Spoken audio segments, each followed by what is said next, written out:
জীবন বিনিময়ে গোলাম মোস্তফা।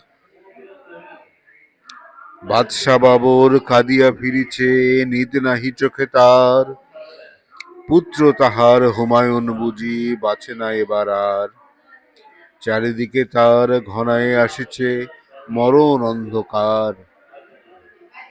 রাজ্যের যত বিজ্ঞ হেকিম কবিরাজ দরবেশ এসেছে সবাই, দিতেছে বসিয়া ব্যবস্থা সবিশেষ। সেবা যত্নের বিধিবিধানের ত্রুটি নাহি এক লেশ। তবু তার সেই দুরন্ত রোগ হটিতেছে নাকো হায়। যতদিন যায় দুর্ভোগ তার ততই বাড়িয়া যায়। জীবন প্রদীপ নিভিয়া আসিছে, অস্ত রবি প্রায়। শুধালো বাবর ব্যগ্র কণ্ঠে কৃষক বৃন্দে ডাকি, বলো বলো আজি সত্যি করিয়া, দিও না কোমরে ফাঁকি। এই রোগ হতে বাদশাজাদার মুক্তি মিলিবে নাকি? নতমস্তকে রহিল সবাই, কহিল না কোনো কথা। মুখর হইয়া উঠিল তাদের সে নিষ্ঠুর নীরবতা।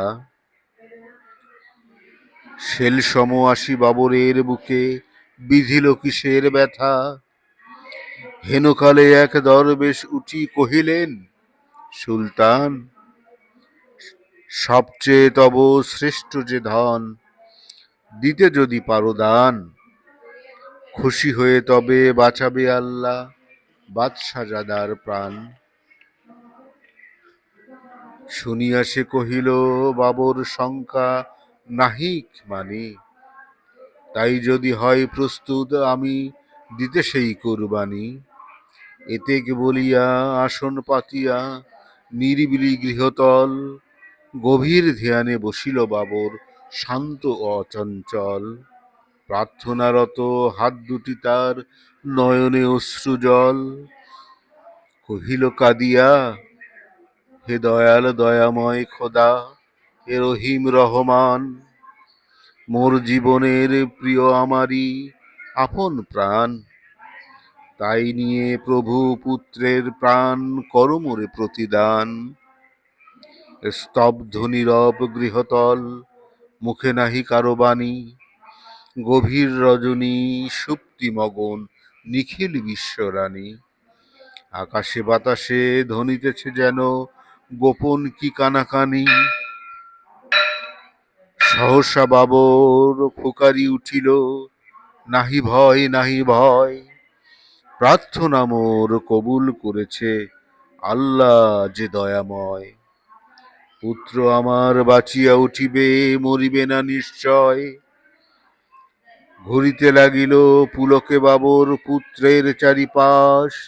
নিরাশ হৃদয় সে যেন আশার দৃপ্ত জলোচ্ছ্বাস। তিমির রাতের তরুণে তরুণে উষার পূর্বাভাস। সেই দিন হতে রোগ লক্ষণ দেখা দিল বাবরের। হৃষ্টচিত্রে গ্রহণ করিয়া শয্যা সে মরণের। নতুন জীবনে হুমায়ুন ধীরে ধীরে বাঁচিয়া উঠিল ফের। মরিল বাবর না না ভুল কথা মৃত্যুকে তারে কয়। মরিয়া বাবর অমর হয়েছে নাহি কোনো ক্ষয়। পিতৃস্নেহের কাছে হইয়াছে মরণের পরাজয়। ধন্যবাদ। আসসালামু আলাইকুম।